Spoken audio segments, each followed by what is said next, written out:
Sebuah keluarga beranggotakan 3 orang menghilang secara misterius dan hal-hal janggal pun terjadi di rumah mereka. Ini adalah sebuah kisah keluarga yang tinggal di provinsi Hebei.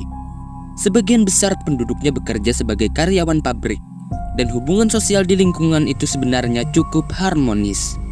Namun pada bulan Oktober 2006, para tetangga tiba-tiba mengetahui bahwa keluarga Li tidak pernah terlihat lagi dan seakan-akan menghilang. Keluarga itu terdiri dari ayah, ibu, dan seorang putra. Li Jingseng, laki-laki berusia 56 tahun, dan istrinya Li Junju, berusia 53 tahun.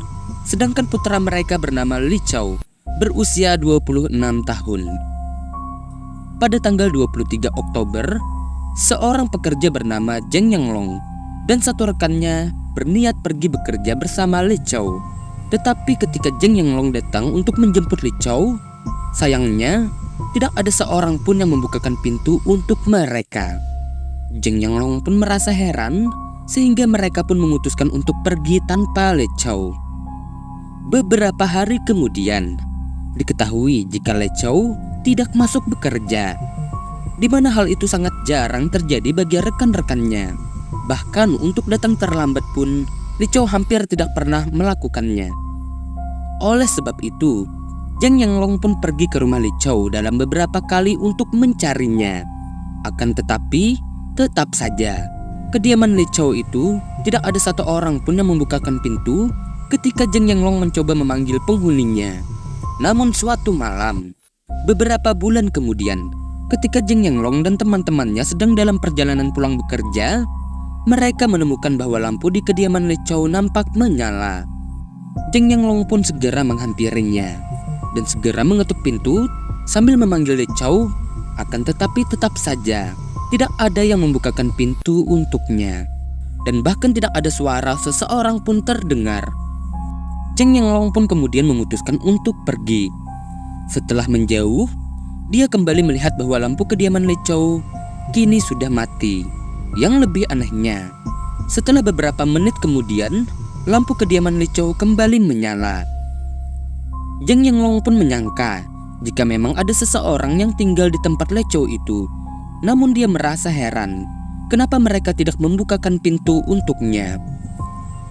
Lama-kelamaan, dalam waktu berbulan-bulan, tetangga mulai mencium bau busuk yang keluar dari rumah susun Li Chao. Akhirnya pada waktu pagi, tanggal 3 Juli 2007, seorang tetangga menelpon polisi untuk melaporkan jika satu keluarga beranggotakan 3 orang yang berada di kamar 3 lantai 5 kini telah hilang selama berbulan-bulan. Polisi pun segera menuju lokasi kejadian untuk memeriksa. Karena pintunya rusak dan tidak bisa dibuka, polisi terpaksa naik melalui balkon. Namun jendela keluarga Li juga ditutup tirai dan tidak bisa dibuka. Polisi akhirnya memutuskan untuk mendobrak pintu agar bisa masuk ke dalam. Setelah para polisi masuk, bau busuk yang sangat menyengat pun tercium. Penemuan selanjutnya yang mengagetkan para polisi adalah ada sesosok mayat perempuan yang tergeletak di dapur. Kemudian di 2 kamar yang berbeda, polisi juga menemukan 2 mayat laki-laki secara terpisah. Yang nyatanya itu merupakan penghuni rumah itu, di mana seluruh anggota keluarga itu ditemukan sudah tidak bernyawa. Polisi pun segera melaporkan kasus ini ke pihak kepolisian kriminal. Dan setelah itu, tim polisi pun datang ke lokasi kejadian untuk melakukan penyelidikan, di mana TKP dalam keadaan berantakan, ditutupi debu dan sarang laba-laba. 3 jenazah ditutupi alas tidur yang ditemukan di 3 tempat berbeda, yaitu dapur, kamar tidur utama, dan 1 kamar tidur kecil. Setelah diidentifikasi para tetangga, ketiga jenazah tersebut memang sudah tidak terlihat sejak lama. Di dalam penyelidikan berikutnya, polisi menemukan kalender di atas meja korban yang menunjukkan tanggal 23 Oktober 2006. Polisi menilai bahwa mereka dibunuh tepat pada tanggal itu. Di sisi lain, menurut pemeriksaan forensik, kemungkinan para korban sudah meninggal sekitar 8 bulan yang lalu. Selain itu, diidentifikasi juga jika Li Jingseng tewas setelah tercekik yang dilakukan oleh seseorang menggunakan seutas tali di lehernya. Dan diduga jika tali itu adalah sebuah kabel dari sebuah PCD player. Sedangkan istrinya, dia mendapat tikaman beberapa kali lalu meninggal karena kehabisan banyak darah. Sementara putra mereka yang bernama Lee Chow mendapat tikaman 2 kali di perut, lalu lehernya dililit dengan kabel sampai dia kehilangan nyawanya. Menurut para tetangga, mereka mengatakan jika keluarga Lee merupakan tetangga yang baik dan ramah. Namun ketika keluarga itu tidak terlihat, para tetangga melihat lampu mereka menyala dan mati beberapa kali, di mana hal itu terjadi dalam waktu yang berbeda, sehingga mereka mengira jika semuanya baik-baik saja. Karena sudah 8 bulan sejak kejadian pembunuhan itu, lokasi kejadian pun nampak kumuh dan berantakan, hingga hanya ada sedikit petunjuk bagi para polisi, di mana mereka menemukan beberapa jejak kaki berbeda di lantai kamar tidur dan di ruang tamu. Telapak kaki pertama berlumuran darah, sedangkan telapak kaki kedua tertinggal setelah ruangan itu tertutup debu. Sedangkan telapak kaki ketiga terlihat sedikit berbeda, yang kemungkinan besar disebabkan oleh sol sepatu yang menginjak air hujan atau menginjak salju pada musim dingin. Polisi pun dengan berani berspekulasi bahwa jejak kaki berdarah ini tertinggal di TKP pada waktu kejadian itu, dan 2 jejak kaki lainnya menunjukkan bahwa si pelaku memasuki tempat kejadian untuk kedua dan ketiga kalinya. Dari penyelidikan tersebut, ditemukan juga jika pintu dan jendela di lokasi kejadian nampak dalam keadaan utuh. Tidak ada tanda-tanda pembobolan. Polisi berkesimpulan jika kemungkinan besar si pelaku masuk dengan cara mengetuk pintu atau menggunakan kunci lain. Selain itu, di TKP itu juga tidak ditemukan tanda-tanda jika ada bekas perkelahian pada saat kejadian, di mana korban terbunuh, Lee Jeng Seng, jasadnya ditemukan di kamar tidur dan dia nampak mengenakan baju piyama. Kemudian polisi kembali berpendapat jika ketiga korban diserang oleh pembunuh ketika saat mereka sedang lengah, sehingga tidak ada tanda-tanda pembelaan apapun. Dan kemungkinan besar pelaku adalah seseorang yang akrab dengan keluarga Lee. Jadi polisi mencoba menganalisa seputar hubungan sosial Lee Chow, putra dari Lee Jeng Seng. Lee Chow adalah orang yang jujur dan dikenal baik hati kepada para kerabat dan tetangganya. Rekan Lee Chow mengatakan bahwa Lee Chow berencana membeli rumah di kota sebagai persiapannya setelah menikah nanti. Selama penyelidikan, polisi juga mengetahui bahwa keluarga Lee selalu berbuat baik kepada orang lain dan tidak pernah berkonflik dengan siapapun, apalagi perselisihan tentang hutang. Sehingga kemungkinan terjadinya pembunuhan atas motif balas dendam bukanlah dasar dari kasus itu. Namun, disebutkan secara tidak sengaja oleh rekan Lee Chow yang cukup menarik perhatian polisi. Dikatakan jika Lee Chow baru saja membeli komputer sesaat sebelum kejadian, tetapi penyelidik tidak pernah menemukan komputer itu di tempat kejadian. Hal ini menunjukkan jika adanya unsur pencurian. Lalu, mungkinkah pelaku adalah seseorang yang tinggal di dekat kediaman keluarga itu, di mana dia bisa dengan cepat melakukan aksinya itu? Bahkan ketika malam kejadian, si pelaku yang membawa barang besar seperti komputer bisa dengan mudah meninggalkan TKP tanpa dicurigai oleh warga sekitar tempat itu. Dan juga dengan begitu mudahnya si pelaku bisa kembali memasuki TKP sebanyak 2 kali setelahnya. Semua tanda menunjukkan bahwa si pelaku kemungkinan besar tinggal di kawasan itu juga. Oleh karena itu, polisi segera melakukan penyelidikan yang difokuskan kepada lebih dari 2.000 warga di kawasan itu.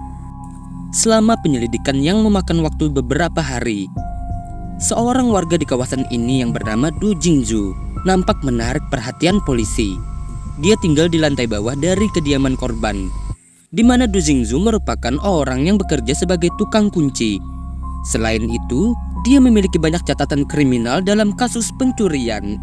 Oleh sebab itu, polisi mencoba menanyai Du Jingzu yang sudah berada di dalam penjara. Ketika polisi mencoba menanyai Du Jingzu, dia nampak sangat gugup, yang membuat polisi semakin curiga kepadanya. Oleh karena itu, polisi menggeledah rumah Du Jingzu, di mana mereka secara tidak sengaja menemukan sejumlah uang tunai. Namun di sini, Du Jingzu menjelaskan bahwa dia telah membobol rumah saudara iparnya. Du Jingzhu mengatakan jika dia benar-benar tidak tahu tentang kasus pembunuhan yang terjadi kepada keluarga Li. Penjelasan dari Du Jingzhu itu dibenarkan oleh saudara iparnya, sehingga dugaan jika Du Jingzhu sebagai pelakunya segera dibatalkan oleh pihak kepolisian. Kini, polisi kembali mencoba menganalisa kasus ini, di mana ketika mereka membersihkan barang-barang korban, polisi menemukan suatu hal. Selain selimut dan barang-barang lainnya di TKP, para korban tidak mempunyai barang berharga lagi yang tersisa di sana. Padahal, ekonomi mereka cukup bagus dan tidak menutup kemungkinan jika mereka mempunyai tabungan, selain dari tabungan Li Chou yang berencana membeli sebuah rumah. Polisi pun menilai jika pelaku kemungkinan juga mencuri kartu bank mereka. Yang pastinya, jika itu benar, maka akan ada catatan transaksi di rekening mereka.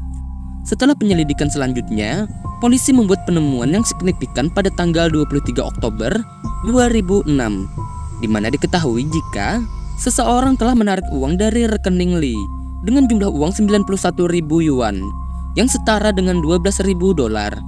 Polisi pun menemukan slip penarikan dari bank dan tanda tangan yang tertinggal di slip penarikan dengan nama Li Chou. Rekening ini merupakan milik dari orang tua Li Chou.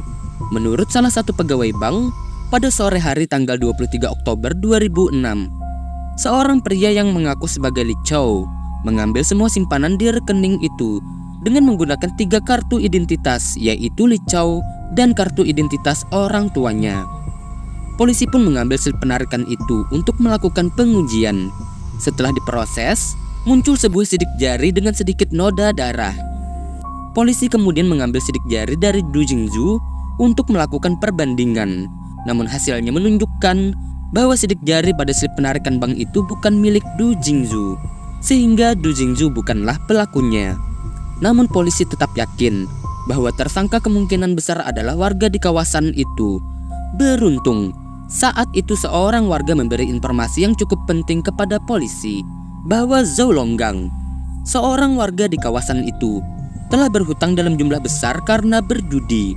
Dia bahkan menggadaikan mobilnya untuk melunasi hutang-hutangnya.